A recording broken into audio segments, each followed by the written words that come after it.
வணக்கம் நண்பர்களே. இன்னும் ஒரு இனிய காலை பொழுதில் தீதும் நன்றும் நிகழ்ச்சியில் உங்களை சந்திப்பதில் மிக்க மகிழ்ச்சி அடைகிறேன். அந்த காலம்தான் சிறந்தது, முன்னோர்கள் என்ன முட்டாள்களா, இதெல்லாம் இன்றைக்கு பரவலாக புழக்கத்தில் இருக்கக்கூடிய வாக்கியங்கள். நிறைய பேர் இளைஞர்களே கூட இதையெல்லாம் பேசுவதை நான் பார்க்க முடிகிறது. பல கல்லூரி பள்ளி நிகழ்ச்சிகள் பேசுகிற போது கூட இது போன்ற கருத்தாக்கங்கள் அவர்கள் மனதில் ஊடுருவி இருப்பதை பார்க்க முடிகிறது. ஆனால் இன்றைய உலகத்திலிருந்து நாம் கடந்த காலத்தை பார்த்தால் எந்த விதத்திலும் கடந்த காலம் நல்லதாக இல்லை என்பதுதான் உண்மை. நம்முடைய முற்காலம் என்பது சிறந்ததாக இல்லை என்பதுதான் உண்மை. பொதுவாக ஒரு ஆரோக்கியம் பற்றி பேசுகிறது கூட, அந்த காலத்தில் சுத்தமான காற்று இருந்தது, மனிதர்கள் 100 வயது வரைக்கும் வாழ்ந்தார்கள், இப்படியெல்லாம் கட்டுக்கதைகளை நம்புகிறவர்கள் இருக்கிறார்கள். நோய் நொடிகளே இல்லாமல் மக்கள் வாழ்ந்தார்கள் என்று யார் சொன்னது? அப்படி ஏதாவது ஒரு டேட்டா நம்மிடம் இருக்கிறதா? 100 வயது வரைக்கும் எத்தனை பேர் வாழ்ந்தார்கள்? அன்றைய சராசரி வயதே 35 தான். நிறைய பேர் பல காரணங்களுக்காக இறந்து போயிருக்கிறார்கள். பல்வேறு விதமான நோய்கள், பாம்புக்கடி, பிரசவத்தில் பெண்கள் இறந்து போவது, இப்படியெல்லாம் மரணம் என்பது அன்றாட வாழ்வின் மிக சகஜமான ஒன்றாக இருந்த காலம் அது. இன்றைக்கு நம்முடைய சராசரி ஆயுள் என்பது 70, 75 என்றெல்லாம் வளர்ந்திருக்கிறது. எதனால்? நவீன மருத்துவத்தால்.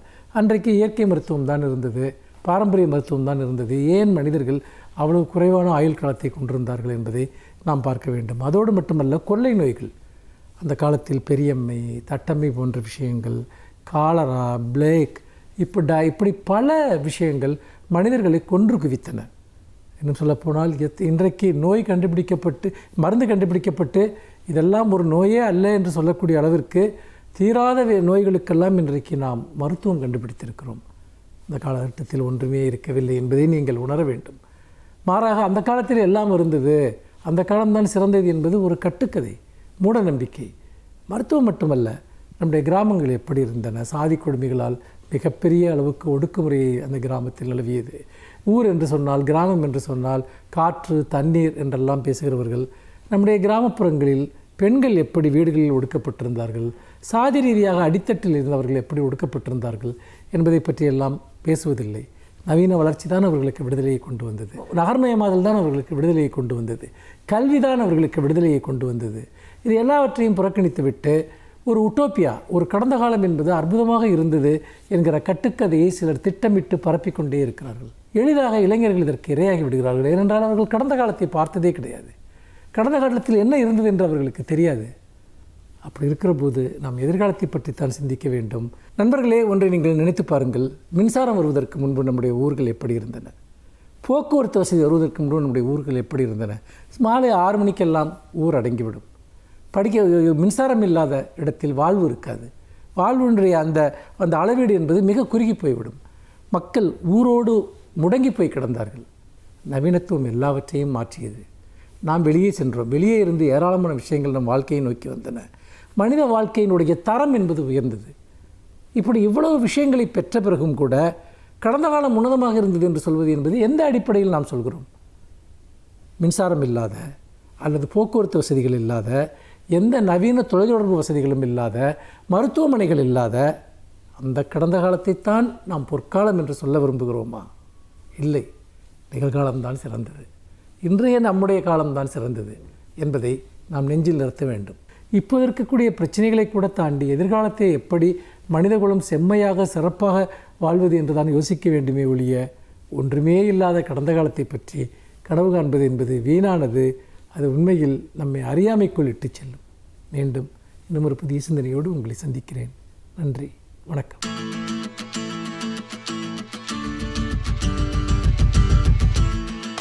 அனைவருக்கும் என் அன்பு வணக்கம். மை ஆட்டோபயோகிராஃபி, என் சுயசரிதை என்கிற நூலில் இந்தியாவின் முன்னாள் பிரதமர் ஜவஹர்லால் நேரு பல செய்திகளை, நாம் அறிந்து கொள்ள வேண்டிய செய்திகளை எழுதியிருக்கிறார்.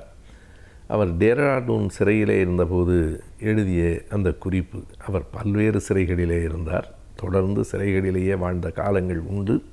1947க்கு முன்னால் அவர் வெளியில் இருந்த காலமும் சிறையில் இருந்த காலமும் ஏறத்தாழ சமம் என்று சொல்லுவார்கள். 1934 அலிப்பூரிலிருந்து டேராடூன் சிறைக்கு கொண்டு வரப்பட்டார். பிறகு 1939 6 மாத காலம் டேராடூன் சிறையில் இருந்தார்.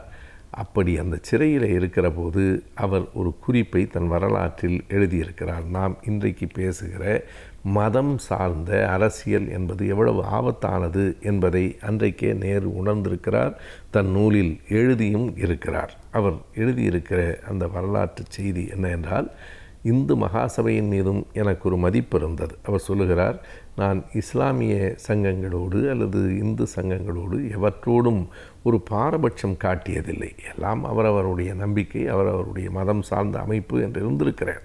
ஆனால் ஒரு முறை அந்த இந்து மகாசபையின் மீது எனக்கு ஒரு மிகப்பெரிய கசப்பு ஏற்பட்டது என்று அவர் எழுதுகிறார். என்ன காரணம் என்றால், அவர்கள் இந்தியாவின் விடுதலைக்காகவே போராடி சிறையில் இருக்கிற கான் அப்துல் கஃபார் கானுக்கு விடுதலைக்காக குரல் கொடுக்க வேண்டும் என்று சொன்னபோது மறுத்து விட்டார்கள். நேரு எழுதுகிறார், கான் அப்துல் கஃபார் கானை போல அவர்தான் எல்லை காந்தி என்று அழைக்கப்பட்டவர். அவரை போல நேர்மையானவரை, பண்பாளரை, எளிமையானவரை நாம் பார்க்க முடியாது.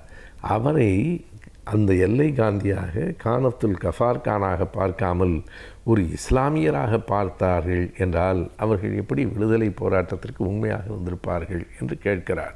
அதே போல செஞ்சட்டையர்களை தடை செய்ய வேண்டும் என்னும் கோரிக்கையை, பொது உடைமை கட்சியினரை தடை செய்ய வேண்டும் என்னும் கோரிக்கையை அவர்கள் முன்வைத்தார்கள். இவை இரண்டும் எனக்கான ஒரு பெரிய மனக்கசப்பை அவர்கள் மீது ஏற்படுத்தியது. இவர்கள் இந்த நாட்டின் விடுதலை, சமூக முன்னேற்றம் என்பவைகளை பற்றியெல்லாம் கவலைப்படாமல் இவர் இந்துவா இஸ்லாமியரா, இவர் நம் கருத்து ஏற்கிறவரா அல்லது பொது உடைமை கட்சிக்காரரா என்று தான் பார்க்கிறார்கள். இந்த பார்வை சரியானதில்லை. ஒரு முறை என் வாழ்நாளில் எனக்கு நேராத அனுபவம் ஒன்று சிறையில் நேர்ந்தது என்று நேரு எழுதுகிறார். நான் தூங்கி கொண்டிருந்தேன். எனக்கு ஒரு கனவு வந்தது. நாலா திசையிலிருந்தும் கான் அப்துல் கஃபார் கானை எல்லோரும் சுற்றி நின்று தாக்குகிறார்கள். நான் ஓடிப்போய் அவரை காப்பாற்ற முயற்சி செய்கிறேன். ஆனாலும் அவர் மீது அடி பலமாக விழுகிறது. இந்த கனவில் சட்டென்று நான் விழித்து கொண்டேன். என்னை சுற்றி வார்டன்கள் நின்று கொண்டிருந்தார்கள். ஒருவேளை நான் என்னை அறியாமலேயே சத்தமும் போட்டு விட்டேனா என்று தெரியாது. எனக்கான மிகப்பெரிய வியப்பு என்ன என்றால், நான் படுத்திருந்த தலையணை என் கண்ணீரால் நனைந்திருந்தது என்று நேரு எழுதிவிட்டு அடுத்த வரியை சொல்லுகிறார். நான் நினைவோடு இருந்த காலங்களில் எத்தனை துயரங்கள் வாழ்ந்த போதும் அப்படி அழுததில்லை. ஆனால் கனவில் என்னை அறியாமல் அழுதிருக்கிறேன். அதுவும் யாருக்காக என்றால், கான் அப்துல் கஃபார் கானுக்காக தான் அழுதிருக்கிறேன் என்று அதிலே எழுதுகிறார். எனவே நேரு அவர்கள் அன்றிலிருந்தே இந்த மதம், சாதி இவைகளையெல்லாம் தாண்டி பொதுவான சிந்தனை கொண்டவராக, ஒரு முற்போக்கு எண்ணம் உடையவராக இருந்திருக்கிறார் என்பதற்கு இதுவும் ஒரு பெரிய சான்று. கனவில் அழுவது போல தோன்றும், ஆனால் கனவில் அழுது தலையணையே கண்ணீரால் நனைந்திருக்கிறது என்பதை நேருவே சொல்லுகிறார். இப்படி ஒரு அனுபவம் எனக்கு முன்னும் பின்னும் வாய்த்ததில்லை. என் உள் மனத்தில் இருந்த எண்ணம்தான் அப்படி கண்ணீராய் கசிந்திருக்கிறது போலும் என்று எழுதுகிறார். எனவே நேருவினுடைய வாழ்க்கை வரலாற்றை படிக்க படிக்க இந்தியாவினுடைய பல வரலாற்று செய்திகளை நம்மால் அறிந்து கொள்ள முடிகிறது.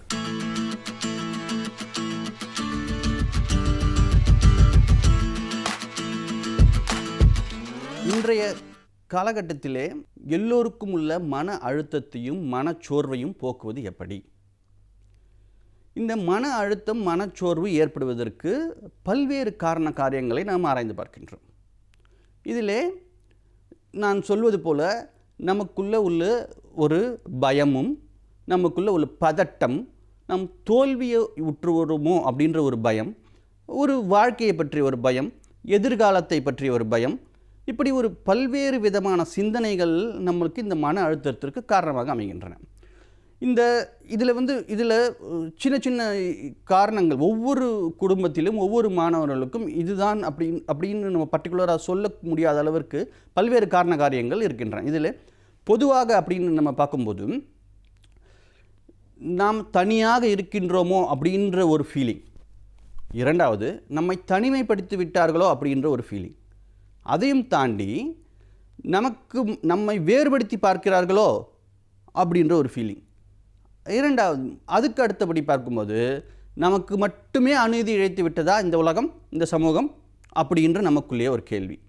இப்படிப்பட்ட கேள்விகள். இரண்டாவது சின்ன சின்ன குடும்ப வன்முறைகள், குடும்பத்திலே ஒருத்தருக்கு ஒருத்தர் புரிதல் இல்லாத ஒரு காரணங்கள், இந்த இந்த ஒரு சிச்சுவேஷனை எப்படி நாம் கையாள வேண்டும் என்பதை பற்றிய போதிய அறிவு இல்லாத காரணம், அறிவுன்னு சொல்ல முடியாது, அறியாமைன்னு சொல்லலாம்.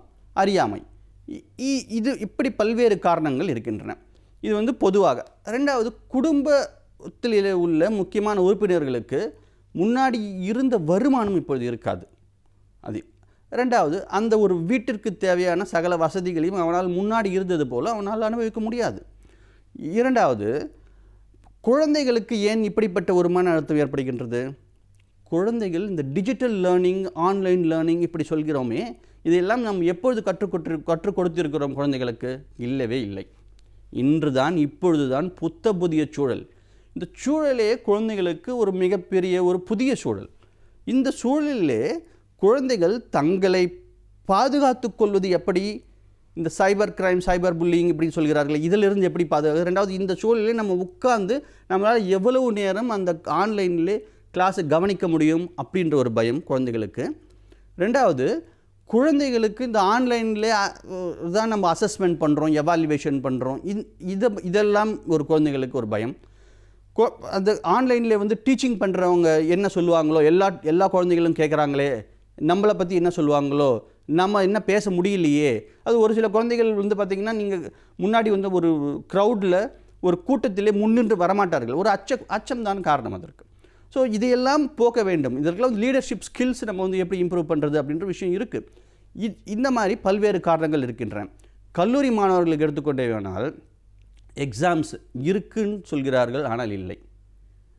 எக்ஸாம்ஸ் வரும்னு சொல்கிறார்கள், ஆனால் வரல. அடுத்து உயர்கல்வி படிப்பது எப்படி? இந்த உயர்கல்வி நம்ம வந்து எப்படி அணுகுவது? இதில் காலேஜ் எப்போ திறப்பாங்க? நம்ம காலேஜ் லைஃப்பை எப்படி என்ஜாய் பண்ணுவது? அது கேரியர்ஸ், அதாவது அடுத்த கட்டத்திற்கு எப்படி செல்வது? இப்படி பல்வேறு காரணங்கள் கல்லூரி மாணவர்களுக்கு இருக்கின்றன. அதுமாதிரி அடலசன்ஸ் அப்படின்னு பார்க்கும்போது அவர்களுக்கும் உள்ள மன அழுத்தம் இருக்க தான் சரி. ஏன்னா அவங்க எல்லாருமே ஒரு ஃப்ரெண்ட்ஸ், பியர்ஸ் குரூப்ஸ்ன்னு சொல்லுவார்கள், இவர்களோட கனெக்ஷன் ஆகியிருக்காங்க. அப்போது ஒவ்வொருத்தருக்கும் பேசி அளவலாகி வெளியில் ஒரு சாதாரணமான ஒரு சூழல் கிடையாது. அவங்களுக்கு என்ன ஆகுது? ஒரு விளையாட்டினுடைய நேரம் கட் ஆகிடுது. அதே மாதிரி மற்ற மாணவர்களுடைய, அதாவது சக மாணவர்களுடைய அளவலாகக்கூடிய நேரம் இல்லை. அதாவது ஒன்றுக்கு ஒன்று ஃபேஸ் டு ஃபேஸ் அப்படி கிடையாது. வீடியோ கால் பண்ணலாம், அது வேறு விஷயம். இப்படி எல்லாமே வந்து ஒரு சாதாரணமாக இருக்கின்ற நிலைமை தலைகீழாக மாறும்போது அந்த அச்சுறுத்தல் இருக்கத்தானே செய்யும். இதை எல்லாமே நம்ம ஒவ்வொரு ஏஜ் குரூப் அப்படின்னு சொல்வார்கள், இந்த குழந்தைகள் 1 முதல் 5ஆம் வரை உள்ள குழந்தைகளை எப்படி கையாள்வது, 5வது படிக்கும் 6வது படிக்கும் மாணவர்கள் முதல் 8ஆம் வகுப்பு மாணவர்கள் வரை உள்ள குறைகளை எப்படி கையாள்வது, பிறகு 12ஆம் வகுப்பு மாணவர்களுக்குள்ள மன அழுத்தத்தை எப்படி போக்குவது, டீனேஜ் கல்லூரி மாணவர்கள், குடும்ப நண்பர்கள், குடும்ப உறுப்பினர்கள், வயதானவர், இவர்கள் ஒவ்வொருவருக்கும் ஒவ்வொரு மாதிரியாக இந்த மன அழுத்தத்தை கையாள வேண்டும். பொதுவாக இந்த ஒரு பதிவிலே நம்ம வந்து குழந்தைகளினுடைய மன அழுத்தத்தை, படிக்கிற மாணவர்களுடைய மன அழுத்தத்தை போக்குவது மட்டும் எப்படி அப்படின்றத மட்டும் நம்ம பார்ப்போம். இப்போது எல்லாருமே வந்து ஸ்கூல் கேம்பஸ், ஹாஸ்டல் கேம்பஸ் இப்படிலாம் கேள்விப்பட்டிருக்கோம். ஆனால் ஹோம் கேம்பஸ், இதுதான் புதிய வார்த்தை. ஹோம் கேம்பஸ் அப்படின்ற வார்த்தை புதிது. அதாவது வீட்டுச் சூழலிலே கல்வியை கற்க வேண்டும். வீட்டுச் சூழலிலே நீங்கள் கல்வியை கற்க வேண்டும். இந்த வீட்டுச் சூழலிலே நீங்கள் கல்வியை கற்க வேண்டுமென்றால் அதற்குள்ள வழிமுறைகள் என்ன? அந்த கல்வியை மன அழுத்தம் இல்லாமல் எப்படி ஒரு என்ஜாய்மெண்ட்டோட, ஒரு ஹாப்பி லேர்னிங்னு சொல்வார்களே, அந்த மாதிரி ஒரு ஹாப்பியாக எப்படி வந்து அந்த கற்றுக்கொள்ளலை நாம் உள்வாங்குவது, இதன் மூலம் நம்மளுடைய படைப்பாற்றலை எப்படி மேம்படுத்துவது, இப்படி வந்து குழந்தைகளுக்கு நாம் பயிற்சிகள் கொடுக்க வேண்டும். அது ப்ராக்டிஸ் மேக்ஸ் அ மேன். பயிற்சியும் முயற்சியும் இருந்தால் வாழ்க்கையில் என்ன வேணால் நம்மளால் சாதிக்க முடியும். மாணவர்களே, கண்டிப்பாக வாழ்க்கையில் நீங்கள் என்ன வேணால் சாதிக்க முடியும்.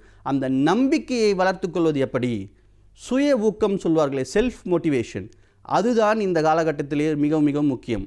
உங்களை பற்றி நீங்கள் என்றைக்குமே குறைவாக எடை போடாதீர்கள். உங்களுக்குள்ள ஒரு திறமை கண்டிப்பாக இருக்கின்றது.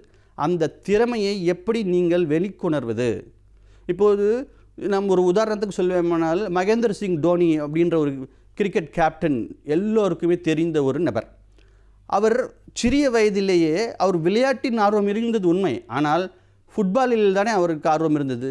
திடீர்னு கிரிக்கெட்டிலே எப்படி அவர் இன்வால்வ் பண்ணி கொண்டார், அதில் அவருடைய திறமையை எப்படி வளர்த்து கொண்டார், அவருடைய காலகட்டத்திலே அவருடைய சந்தித்த இன்னல்கள் என்னென்ன, அவர் எப்படி வாழ்க்கையில் வெற்றி பெற்றார், அவர் கேப்டன் கூல் அப்படின்னு சொல்லக்கூடிய அளவிற்கு அவர் எப்படி தன்னுடைய நிர்வாக மேலாண்மையும் ஒரு ஆளுமை திறனையும் எப்படி வளர்த்து கொண்டார், இதையெல்லாம் நாம் கண்டிப்பாக பார்க்க வேண்டும். மாணவர்களுடைய மத்தியிலே முக்கியமாக பழக்க வழக்கங்களை நாம் ஒரு லிஸ்ட் போட்டு நம் ஆசிரியர்களும் பெற்றோர்களும் மாணவர்களுக்கு சொல்ல வேண்டும்.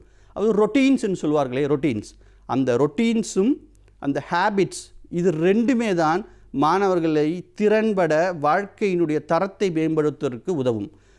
யோகா, மெடிடேஷன், பிராணாயம், இந்த மாதிரி ஒரு குறிப்பிட்ட ரொட்டீனான ஒரு வாழ்க்கை முறையை நாம் இந்த காலகட்டத்திலே மட்டுமல்ல என்றைக்குமே பின்பற்றுமானால் நம்முடைய மனச்சோர்வு கண்டிப்பாக நீங்கும்.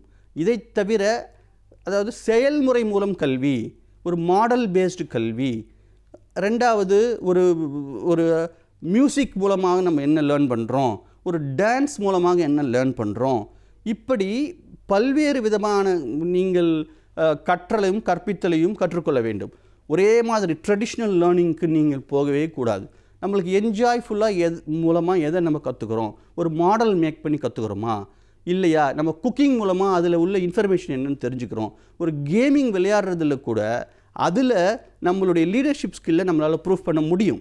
இப்படி பல்வேறு விதமான வழிமுறைகளை நமது முன்னோர்கள் வகுத்து உள்ளார்கள். அதாவது இந்த மாதிரி சிச்சுவேஷன்ஸ்க்கு மட்டும் இல்லாமல் என்றைக்குமே இது நம்மளுக்கு மிகவும் பயனுள்ளதாக அமையும். நன்றி, வணக்கம்.